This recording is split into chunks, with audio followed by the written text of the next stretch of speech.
Le deuil, c'est normal, c'est humain. C'est l'absence corporelle de celui que nous aimons. C'est le cas pour un proche, c'est le cas pour le pape François, mais dans la lumière de la résurrection, nous avons une espérance très forte, très concrète, que celle que nous avons connue sur la terre est en chemin vers Dieu, et que nous sommes tous appelés à ressusciter, à passer dans la vie nouvelle. Dieu a rappelé son serviteur, le pape François, le lundi de Pâques. C'est pas un hasard, hein. Voilà, pas le jour même de Pâques, sans doute pour que l'Église soit pas un peu mélangée entre joie et tristesse, mais le lundi de Pâques, qui est déjà ce deuxième jour dans l'octave de Pâques, donc c'est toujours Pâques.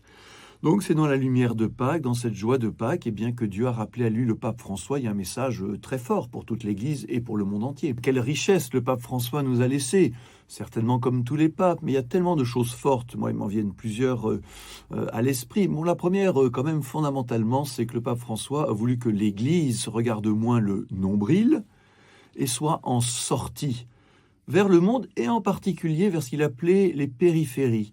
Le monde des pauvretés, le monde des migrants, le monde des gens qui cherchent un sens à leur vie. L'Église, elle est faite pour les autres, de même que toute la vie de Jésus a été tournée vers les autres, et en particulier quand même les pauvres, les petits, les abandonnés, ceux qu'on regarde de haut, ceux qui sont méprisés.